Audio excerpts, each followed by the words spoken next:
How long could silence stretch? Park Soo-hyun wondered, tracing the faint watermark left by a forgotten teacup on the polished surface of her dining table. Since her husband, Sang-chul, had passed 6 months ago, silence had become her most constant companion, vast and echoing in the tidy apartment that suddenly felt too large. Her daughter Min-jun lived her own busy life across Seoul, calls filled with cheerful updates that somehow only highlighted Soo-hyun's own stillness. At 61, Soo-hyun felt adrift, a boat whose anchor had dissolved. Even the briefest interactions felt fraught. Yesterday, Mrs. Bay from downstairs had chirped, "Oh, Soo-hyun-si, you look so tired these days. Are you sleeping well?"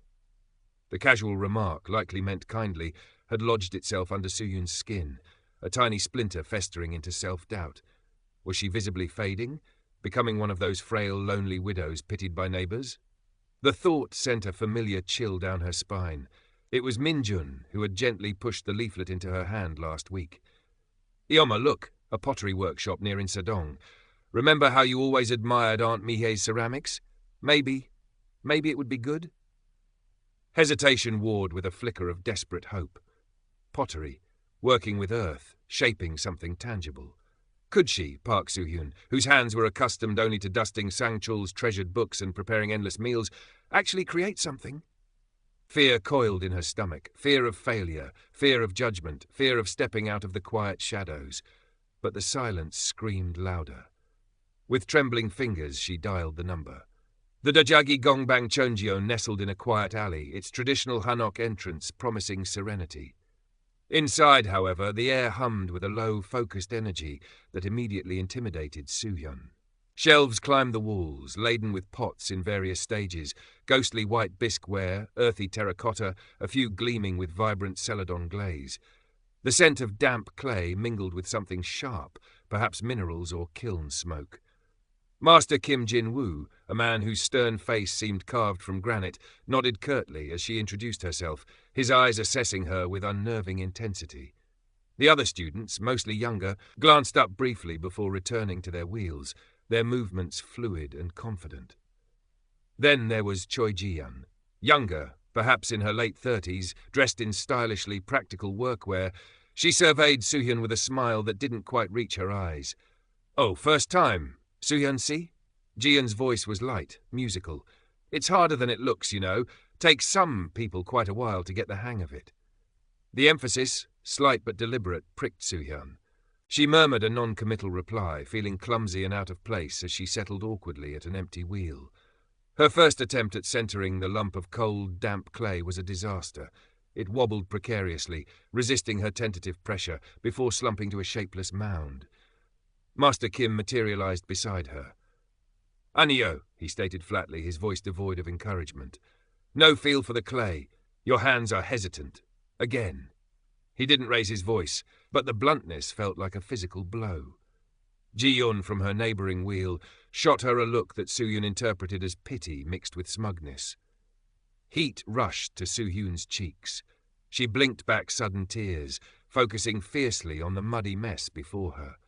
When the class ended, she fled the workshop, the weight of failure pressing down on her, Master Kim's critique echoing alongside Ji-yeon's subtle barb. The silence in her apartment that evening felt heavier, colder. Maybe this was a mistake. Maybe she was too old, too set in her ways, too invisible. Sleep offered little escape. Soo-hyun tossed and turned, the critical voices from the workshop replaying in her mind. Ji-yeon's condescending tone, Master Kim's dismissive words, they tangled with Mrs. Bay's comment about her tiredness, weaving a narrative of inadequacy. She was clumsy, talentless, weary-looking. By morning, the thought of returning to the gongbang felt like facing an execution.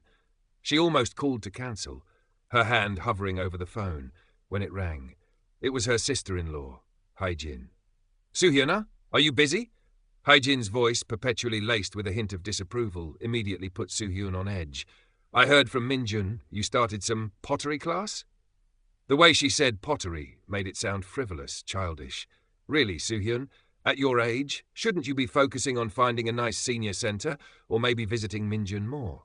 What a waste of time, playing with dirt." Each word was a small, sharp jab. Soo-hyun felt the familiar urge to shrink, to apologize for existing, for daring to do something unexpected. The old Soo-hyun would have murmured agreement, deflected with self-deprecation. But the memory of the workshop, the brief, fleeting connection she'd felt with the cool clay before her failure, sparked something else, a tiny ember of defiance. Still, direct confrontation felt impossible. She floundered internally, searching for a response that wasn't surrender. Later, she spoke to Min-jun, her voice tight with unshed tears as she recounted Hae-jin's call, omitting the workshop incidents. Min-jun sighed sympathetically. "Ioma, Aunt Hae-jin is... Well, she's Aunt Hae-jin. You know how she is. Don't let her get to you." Easy for Min-jun to say, living her independent life. "Maybe," Min-jun continued thoughtfully, "it's not about changing her, but about how you let her words affect you. I saw this interesting video the other day about managing difficult people. It talked about not taking the bait." Min-jun sent her the link later. Soo-hyun watched it hesitantly. It spoke of techniques, deflecting, minimizing impact, reframing criticism. It sounded like psychological jargon, far removed from the raw sting of Hae-jin's judgment or Ji-yeon's subtle digs. Could she really choose not to be hurt? The idea seemed alien, yet strangely compelling. That afternoon, clutching the memory of the video, Soo-hyun walked back into the Cheonjeon workshop. Her hand still trembled slightly as she sat at the wheel, but her resolve felt a fraction firmer. Ji-yeon was already there, her movements precise as she shaped a tall, elegant vase. She glanced over. "Ah, Soo-hyun-si. Back for more punishment?" she quipped, a saccharine smile playing on her lips. Soo-hyun's stomach tightened. The usual wave of shame threatened to engulf her. But then, she remembered the video. Minimize impact. It's just words. It's her issue, not mine. She took a quiet breath and focused on her lump of clay, offering only a brief neutral nod in Ji-yeon's direction. She didn't engage, didn't react. Ji-yeon seemed momentarily thrown off by the lack of response before shrugging and turning back to her own work. It wasn't a victory, but it wasn't defeat either. It was a start. The following weeks unfolded in a rhythm of clay and quiet struggle. Soo-hyun learned to wedge the clay, the rhythmic thudding against the plaster bat, a strangely satisfying exertion. She learned the patience required to coax the spinning mound upward, the subtle shifts in pressure needed to form a wall. Progress was slow, marked by countless collapses and uneven rims. Ji-yeon's passive-aggressive comments continued, little verbal paper cuts. "Oh, that bowl has character, see?" Or, "Still working on centering? It does take practice." Soo-hyun focused on minimizing their impact, treating them like background noise, a buzzing fly she refused to swat. Sometimes it worked. Other times the barb would find a weak spot, and she'd have to consciously soothe the internal sting later, reminding herself that Ji-yeon's need to comment likely stemmed from her own insecurities. Dealing with Hae-jin required a different tactic. When her sister-in-law called again, launching into a familiar critique about Soo-hyun not visiting distant relatives often enough, Soo-hyun deliberately employed deflection. Instead of defending herself, she steered the conversation firmly towards Hae-jin. "Oh, Hae-jin Oni, speaking of family, how is little Min-seo enjoying her kindergarten? You mentioned she was learning to read." Hae-jin, caught off guard but pleased to talk about her grandchild, readily took the bait. The uncomfortable topic was avoided, the conversation navigated without escalating into resentment on Soo-hyun's part. It felt like a small, deliberate act of self-preservation. Master Kim remained her biggest challenge. His feedback was consistently blunt, focused solely on technical flaws. One afternoon, he stopped by her wheel as she struggled with a teapot spout. "Too thick. The angle is wrong. It will pour badly." His words, delivered with his usual lack of expression, felt crushing. She had been rather pleased with that spout. The old instinct was to apologize, to feel ashamed. But this time she forced herself to reframe. He wasn't attacking her. He was teaching her about function, about the precision required. This wasn't personal criticism. It was technical guidance. Taking a deep breath, she looked at the spout critically, trying to see it through his eyes. "Ah, I see," she said, her voice steadier than she expected. "So the water won't flow smoothly? Should the base be narrower here?" Master Kim blinked, perhaps surprised by the specific question instead of a flustered apology. He gave a curt nod. "Correct, and the curve needs more lift." He demonstrated briefly with a gesture. It wasn't praise, but it was engagement. It felt like progress. One rainy Tuesday, Soo-hyun witnessed Ji-yeon experiencing her own setback. An elaborate, multi-part sculpture, Ji-yeon had spent days assembling cracked dramatically while drying on the shelf. Ji-yeon let out a sharp, frustrated gasp, her usual composure crumbling for a moment. She quickly turned away, busying herself with cleaning tools, but Soo-hyun saw the sheen of tears in her eyes and the tight clenching of her jaw. In that instant, Ji-yeon wasn't just the annoying rival. She was another person pouring effort into fragile clay, vulnerable to disappointment. A flicker of empathy softened Soo-hyun's own defensiveness. Understanding Ji-yeon's pressure didn't excuse her comments, but it made them feel less personal, less aimed directly at Soo-hyun's heart. Inspired by her small successes in reframing and deflecting, Soo-hyun decided to experiment further. Perhaps humor, the first technique mentioned in the original story she'd found online after Minjun's video suggestion, could work? The opportunity arose when she accidentally splashed muddy water onto Master Kim's pristine apron while washing her tools. Mortified, she froze. His stony expression didn't change. Remembering the advice lightened the mood, she stammered, attempting a self-deprecating joke. "Oh dear, Master Kim, it seems my clay wants to personally greet you today. My apologies." She tried for a light-hearted chuckle. Silence. Master Kim slowly looked down at the muddy streaks on his dark apron, then back up at her, his gaze unreadable but certainly not amused. He simply took off the apron, folded it precisely, and placed it aside without a word before turning back to his own demonstration piece. The air felt thick with unspoken disapproval. Soo-hyun's face burned. The humour hadn't just fallen flat, it had backfired spectacularly. She had misread the situation, the power dynamic, the master's personality completely. Humour might work with family, perhaps, but here, in this space demanding seriousness and respect, it had sounded flippant, disrespectful. For the next few days, Master Kim seemed even more distant. He offered no feedback on her work unless directly asked, and his responses were clipped. Soo-hyun felt a knot of anxiety tighten in her chest. Had she ruined her chance to learn? This setback was more painful than any critical comment. It taught her a crucial lesson. The techniques weren't magic spells. They were tools requiring discernment, awareness of context, and an understanding of the specific relationship. Deflecting hygiene worked because their relationship allowed for that gentle redirection. Minimizing Ji-yeon's comments worked because Ji-yeon held no real authority over her. But with Master Kim, a different approach was needed.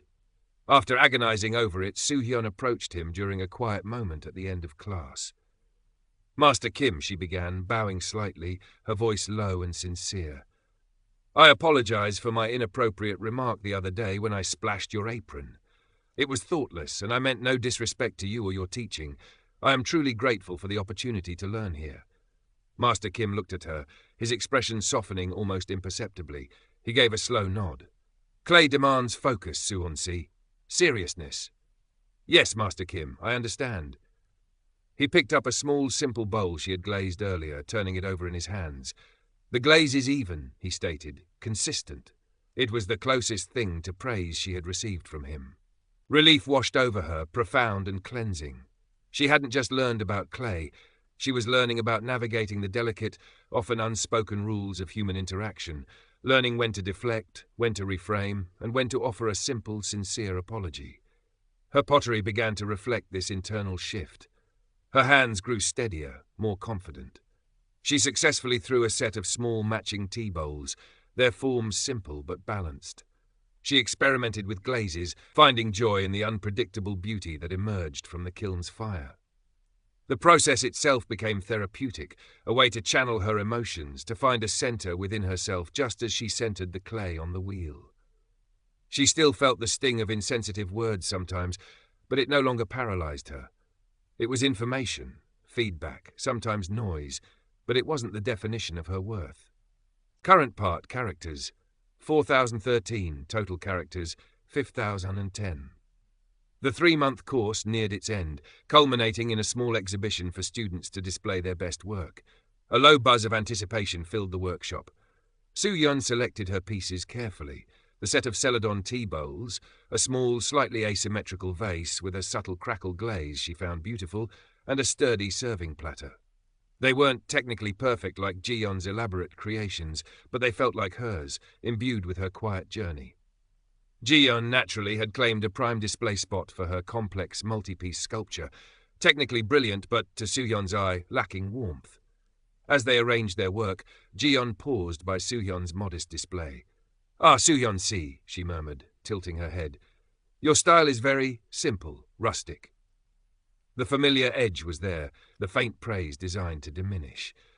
Soo-yeon braced herself, but this time the internal process was quicker. Minimize. It's her perspective, her need to compare. She simply smiled faintly. "I find beauty in simplicity, Ji-yeon-si." Ji-yeon looked momentarily surprised by the calm response, then moved on, perhaps realizing Soo-hyun was no longer an easy target for her subtle barbs. The day of the exhibition arrived, cool and bright autumn air filtering through the workshop's paper windows. Minjun came, her eyes scanning her mother's work with genuine warmth. "Oma, these are lovely. Really? You've gotten so good." Her uncomplicated pride was a balm. Then Haijin arrived, sweeping into the room with an air of critical inspection. Her gaze flickered over Soo-hyun's pottery. Was her only comment, before she turned her attention elsewhere. Soo-hyun felt a pang, but quickly reframed it. Her approval isn't the goal. My own satisfaction is. She focused on chatting with Minjun, enjoying her daughter's presence. The climax arrived, as Soo-hyun knew it might, in the form of Choi Ji-yeon, who approached her display again, a polite, assessing smile fixed on her face. Several other students and visitors were nearby. "Congratulations on finishing the course, Soo-yeon-si," Ji-yeon began, her voice carrying slightly. "Your pieces are surprisingly good." A pause. "Especially for a beginner at your age, they have a certain naive charm." There it was, the backhanded compliment, the subtle dig about her age delivered publicly. In the past, this would have sent Soo-hyun reeling, burning with shame and anger, wishing the floor would swallow her whole. She would have stammered or shrunk away or simply frozen, letting the comment poison the moment. But now, something was different. She felt the familiar clench in her stomach. Yes, but it didn't overwhelm her. She saw the comment for what it was. Ji-yeon's insecurity masked as sophistication.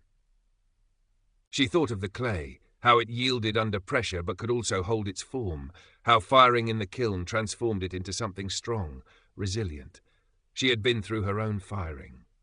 Taking a calm, centering breath, Soo-hyun met Ji-yeon's gaze directly. A genuine warm smile spread across her face, reaching her eyes. "Thank you, Ji-yeon-si," Soo-hyun replied, her voice clear and steady, carrying easily in the quiet room. "I discovered a real joy in making them." She paused, holding Ji-yeon's gaze with gentle confidence. "It's wonderful to keep learning new things, isn't it? It keeps us feeling young." The response acknowledged the surface compliment, but deftly reframed the age comment, turning it into a universal positive about learning, delivered without a trace of aggression or defensiveness. It was a subtle parry, graceful and firm.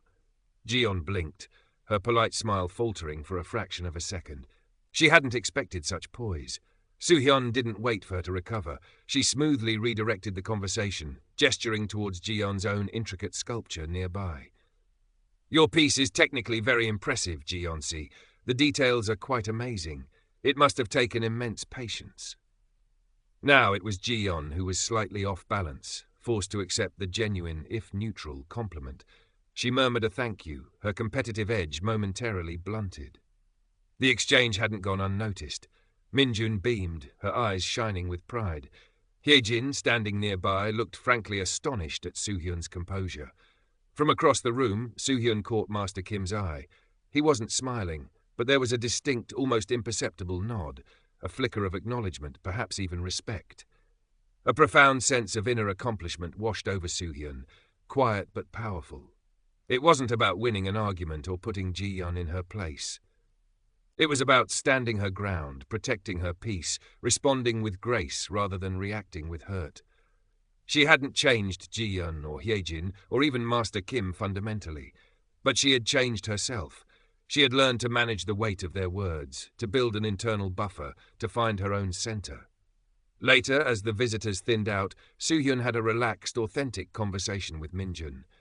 "Eoma," Minjun said, squeezing her arm, "you seem different, calmer, stronger."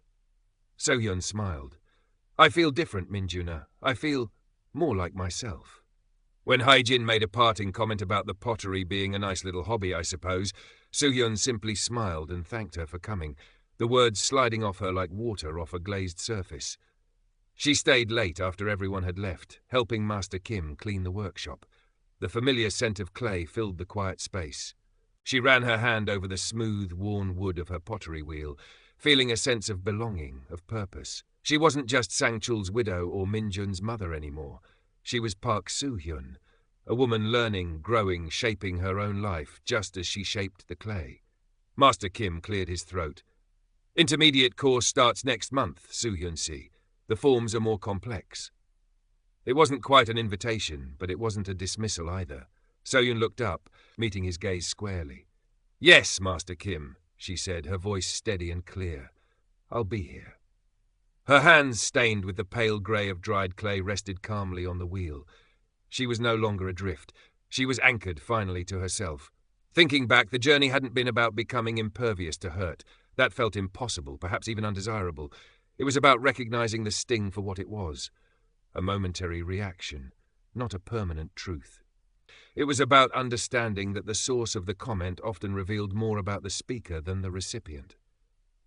Ji-yeon's competitiveness likely stemmed from her own pressures and anxieties about success. Hye-jin's judgments were rooted in her traditional worldview, and perhaps a touch of envy for Soo-hyun's newfound pursuit.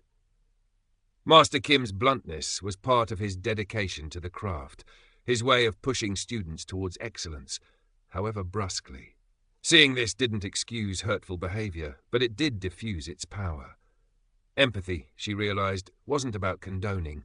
It was about understanding the context, which allowed her to detach her own self-worth from their words. The techniques she'd hesitantly explored, minimizing, deflecting, reframing, even the ill-fated attempt at humor and the necessary apology, weren't rigid rules but flexible strategies. The key was awareness.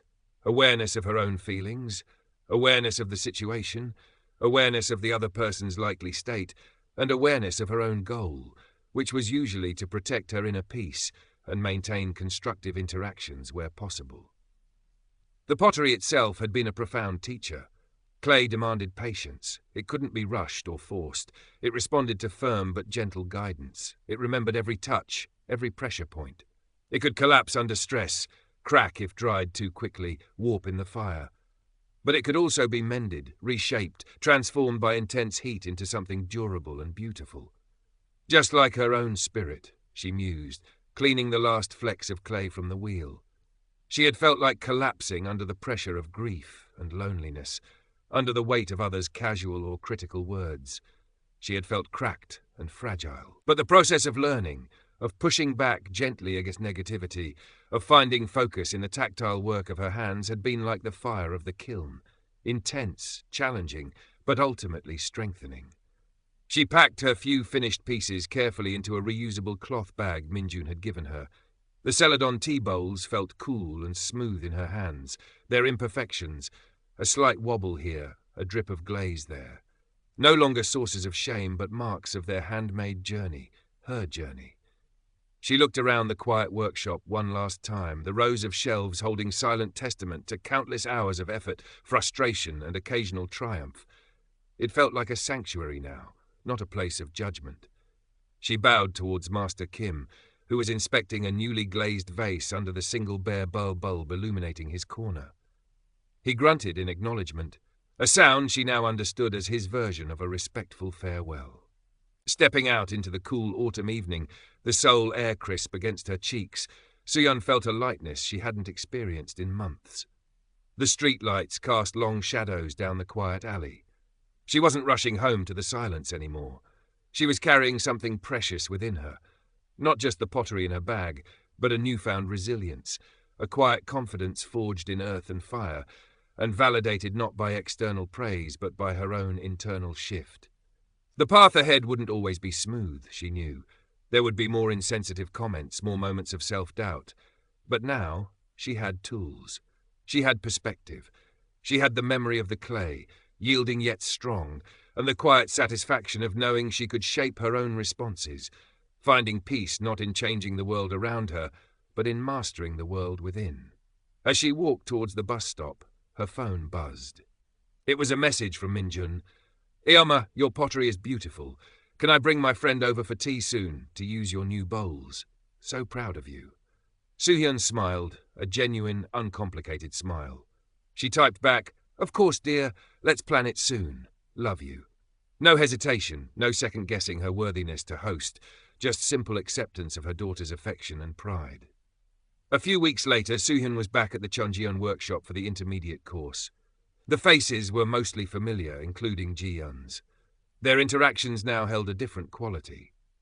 Ji-yeon still focused intently on her own complex designs, but the subtle digs aimed at Soo-hyun seemed to have ceased, replaced by a kind of neutral professional distance. Perhaps she sensed Soo-hyun was no longer receptive, or perhaps seeing Soo-hyun's quiet perseverance had earned a measure of grudging respect. Soo-hyun didn't dwell on it. Her focus was on the new challenges Master Kim presented: larger forms, more complex glazing techniques, the delicate art of attaching handles and lids. His feedback remained direct, but Soo-hyun now heard the instruction beneath the bluntness. She listened, asked clarifying questions, and diligently practiced. She even found herself occasionally offering a quiet word of encouragement to a newer student struggling at the wheel, remembering her own initial terror. One afternoon, Hae-jin called. Soo-hyun braced herself, but the conversation took an unexpected turn. "Soo-hyun, Hae-jin began, her tone less critical than usual. "I was telling my friend Mrs. Kang about your pottery. She saw the picture Minjun posted of your little vase. She wondered if you ever sell any pieces." Soo-hyun was momentarily stunned. "Sell them? Oh no, Hae-jin Uni, I'm still just learning." "Well," Hae-jin persisted, a note of something almost like pride in her voice. "Mrs. Kang said it looked very elegant, very artistic. She wants to buy something similar for her daughter's new apartment." Soo-hyun deflected politely, explaining she wasn't ready to sell, but the conversation left her thoughtful. It wasn't about the potential sale.